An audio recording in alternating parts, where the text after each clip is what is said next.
Hey guys! So today I'm really excited. I'm here with my really good friend Taylor. She lives like right down the road. Anyway, so we want to start a little series on this channel that's Wine Wednesday Mom Chat. Yes, we're going to talk motherhood and wine because why not? Why not? So Taylor is not only an incredible mom of 3, that's right, she has 3 kids under 3, which is incredible. Wild.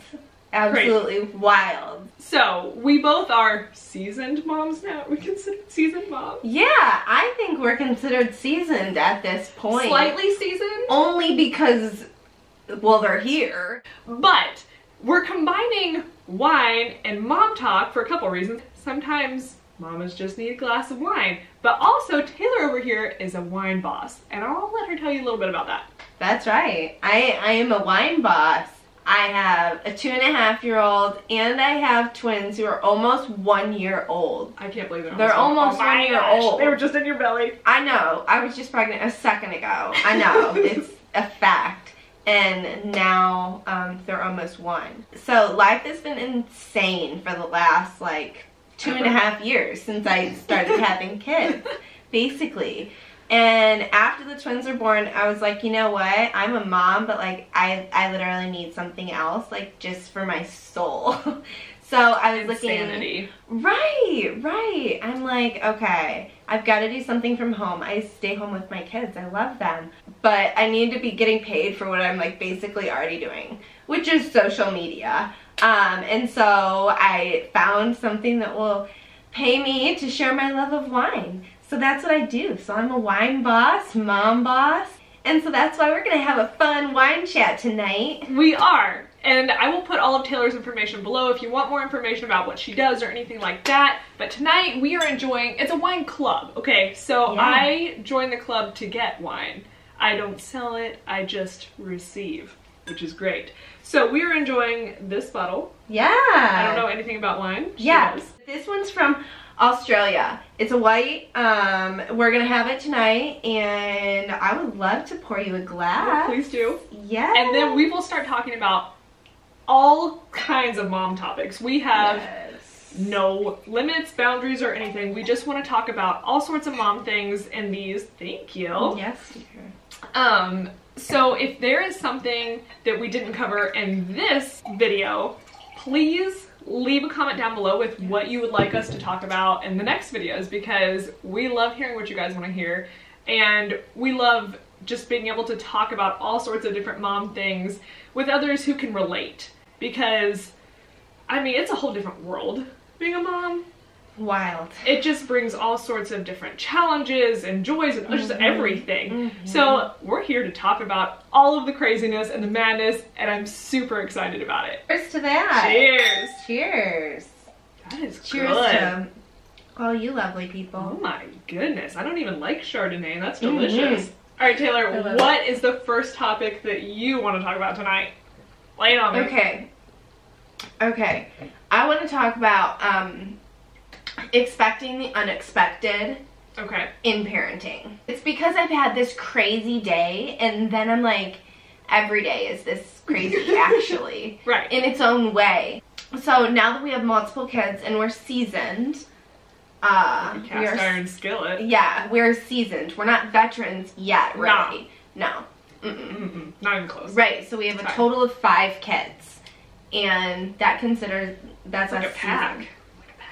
Yeah, oh my god, we do. We could probably play a sport with them. Man, some really awful little sport, but some sport. They're all like less than half of them are walking.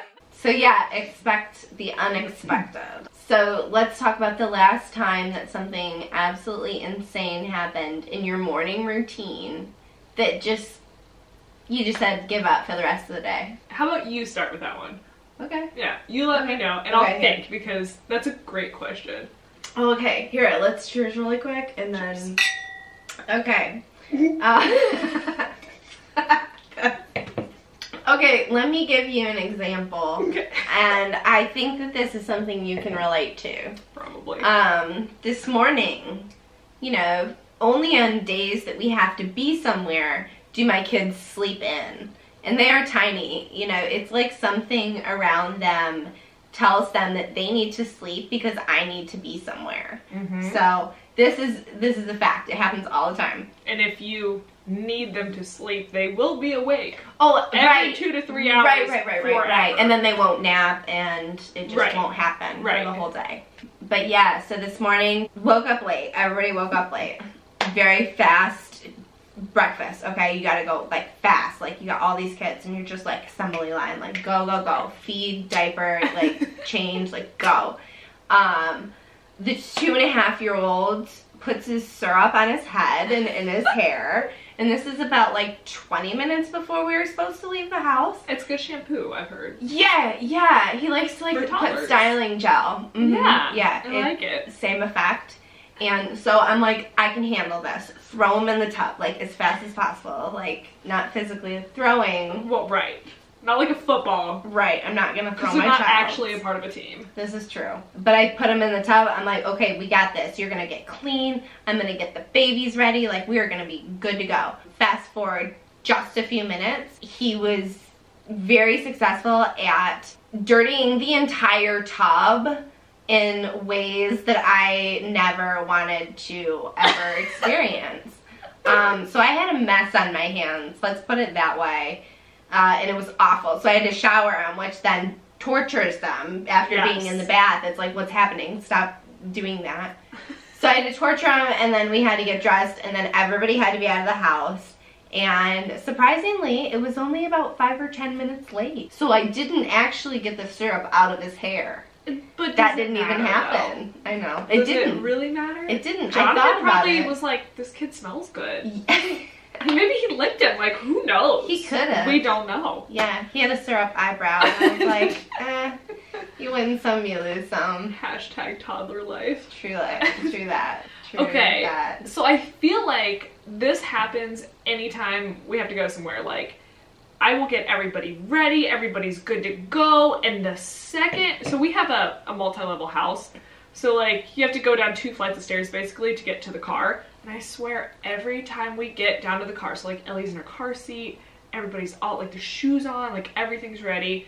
Somebody poops. Always. And it's not just like, okay, it's like one that you have to attend to that second because it's probably everywhere. And you're probably like, changing clothes. Right. And like, at that point, like be careful the way you take the clothes off. Right. So it happens every time you're like in a rush. Yes. Because if you're just like, oh yeah, we can be there, whatever, and it's fine, that crap never happens. No, it doesn't. Never. It doesn't. But you know what's going to happen when you're in a hurry. It does. Expect the unexpected.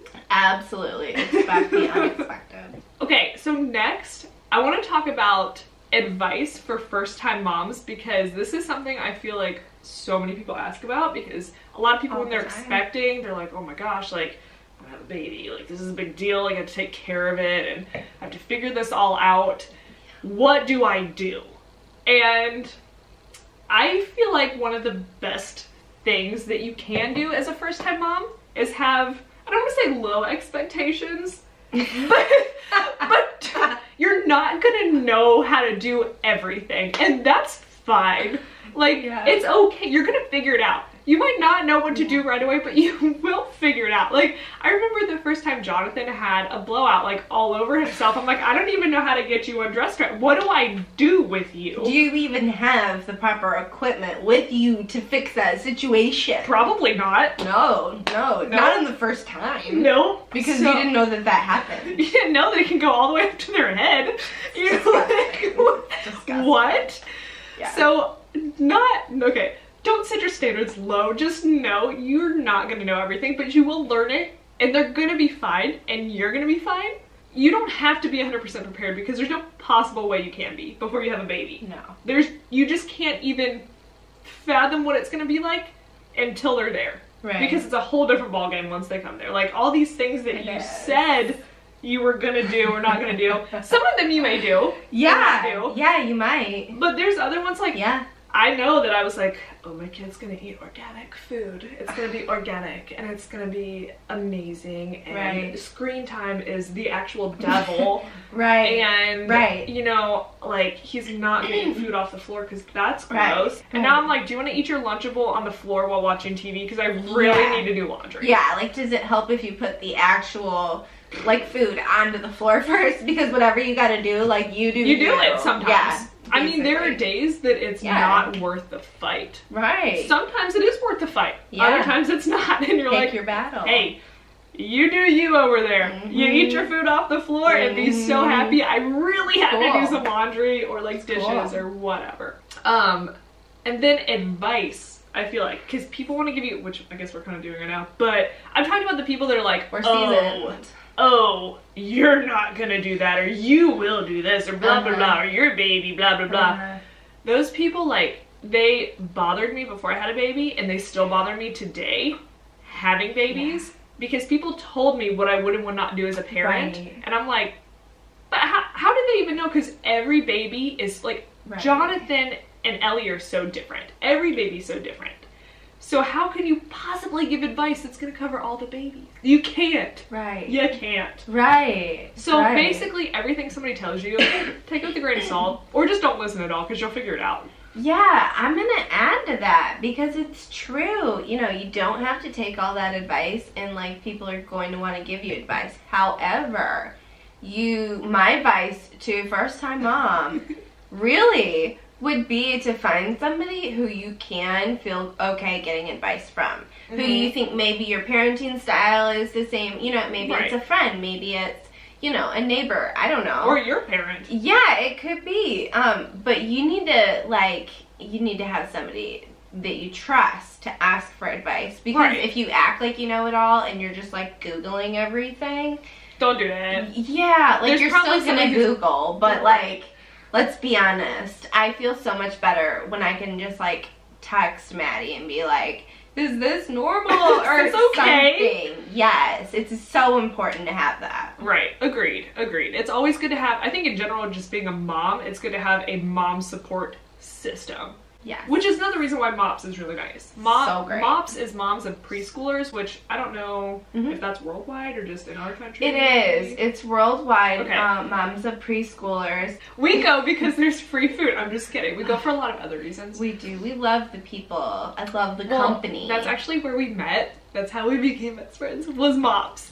And it was like that. It was like, hi! And then we just, I don't know if I said hi or you said hi. I remember. It was like our first date. Oh my gosh. It was. Oh my, but seriously. No, we got to the table and they said, how long have you two been friends? And it had been about like 2 minutes. If that, we're like, just since like a couple minutes ago. I know. Like, oh, it seems like you guys know each other. We're like, it does seem like that, doesn't it? We do. We just met. And now look at us. Now look.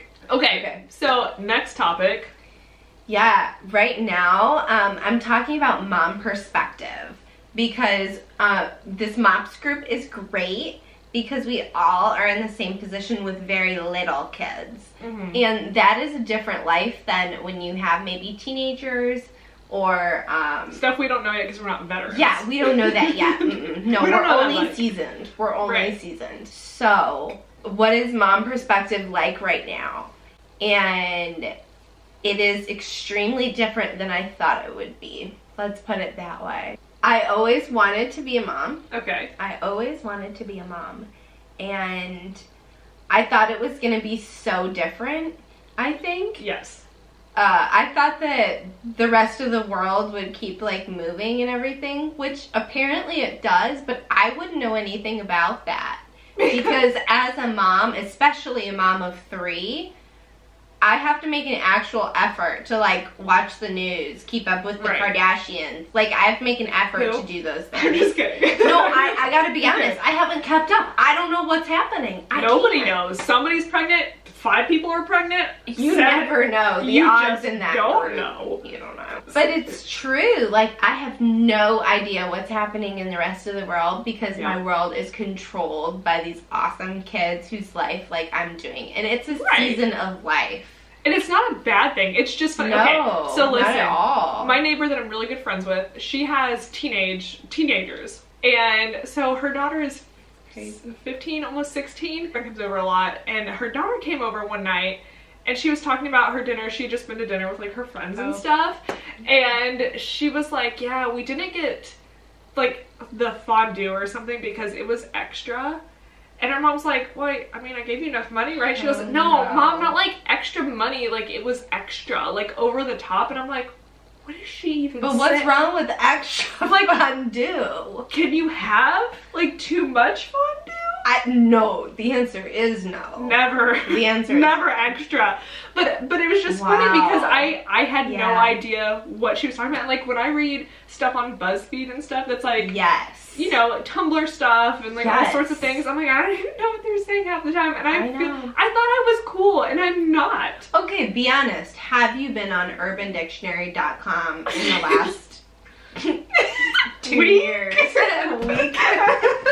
Yeah. Every day? I don't know. I literally use Urban Dictionary to keep up. And I'm only Can you get 27? alerts like from Urban Dictionary to be like, this is the new word of the day for us? Urban Dictionary. Yeah. Get on it. Is there an app for that? Can you do that though? How do we do that? How do we you find can get out? a Merriam-Webster word of the day. I don't know what half of the things are, and I honestly sit and look at, sometimes like it'll be like 4 letters, and I will sit and I'll be like, what could that possibly stand for? And when I get it, I'm proud. Yes. I try to figure it out first because I feel super accomplished if I do. Because, you know, I read the context, I'm like, okay, like how do I use this? Use your context clues. And then I'm like, that makes me really old. I know. Like, I have to use context clues to understand what these people are saying. Yeah. No, I get it. Like, I feel disconnected with their... And I don't watch the news in general just because... It's all negative. It is, and like what James does, like it stresses me out. So I just don't. If something really important happens, I assume it's gonna come up on Facebook or something. And it does. It does. Like if something crazy is happening, you know, it'll be trending. Right. So you'll see it. Yeah. But agreed. Like totally disconnected. Being a mom, which isn't always a bad thing. No, I actually love it though, because it doesn't make me worry about those things. It makes me focus on what I need to. It's like I can actually be in the present, and that's really cool. So like having little kids makes you like kind of go tunnel vision, and that's okay. All right, next topic. Okay, how about this? What is one of the funniest things that Emerson has said to you so far? Because Jonathan has me rolling, because he's talking so much right now, he has me rolling like all day long. Yeah. I just, like, the stuff he says. Right. And he corrects me on stuff too, like, this killed me. So, James is a car fanatic. I like cars too, but I mean, James is on like another level. And so anyway, Jonathan was playing with his cars one day. So he's like, whatever, you know, and I'm half paying attention because I'm a horrible mom sometimes, and I was like looking at something else or doing something else. I don't know what I was doing. He's holding up a car, he's like, what's this? And I was like, oh, cool, buddy, is that your Mustang? And he just stops and he goes, no, it's a Camaro. And I'm like, oh. And then I looked at it, and sure enough, it was a Camaro, and I'm like, oh, snap! Like, he got me. He schooled me. My 2.5-year-old schooled me on cars. Yeah, and I'm like, ooh, okay, I see you. He's paying attention. He knows, and I'm over here like, ooh, you know, brush up on the cars over here. Yeah. Do you ever run into the situation where he asks you something and you have no idea how to answer it? Like, especially recently, because he's actually asking real questions instead of being like just a baby. Right. They have like real really language good pressing now. Questions. Right. Like he'll be paying attention. Maybe we'll have a movie on because whatever, screen time. We'll have a movie on. I know. And he'll be like, Mommy, it's sad. Like, because he's reacting to whatever, and it's like he has emotional intelligence. Right now. It's amazing. It's only 2.5. No, it's incredible when they start like picking up on these things, like today. Yeah. So I was walking around like I was super flustered this evening. Nothing was going right. It was just one of those evenings. I stubbed my toe on the table. We had like a metal frame table. Of course you stubbed And I was your like, toe. you know, saying every bad word in my head, and I'm like, oh, did you know that? You know, and he goes, oh, Mommy, you okay? You hurt? And he was genuinely worried. And I was like, yeah, but I'm okay. And he goes, yeah, I was worried. And I'm like, oh, you were worried about me? Like, they're finally worried about us. They don't normally care, but every once in a while they're worried. Oh. And my mom heart just like exploded. Love I it. couldn't handle all the sweetness. Like, it's so sweet. it is cool when they really sweet. start understanding what's going on and being able to talk to you and communicate. And It's so fun. okay, so we're gonna wrap up this episode. We've got a lot going on. This is gonna be super long. We do. I'm sorry, but this was kind of the intro video too, where we introduce like what we're doing and all that. So I'm gonna let it slide. Hopefully the next videos will be more like to the point, mom topics, blah blah blah blah blah. Yeah. But for this one, I wanted you to like meet Taylor and know what she does and what we're doing here. And I'm super excited about all this. So I hope you guys enjoyed this wine chat with us. And our next one, you guys will have to pour a glass and drink some wine with us. So join us. All right, cheers, guys. We'll see you in our next episode of Wine Chat Wednesday Mom Talk. Bye, guys. Bye. Cheers.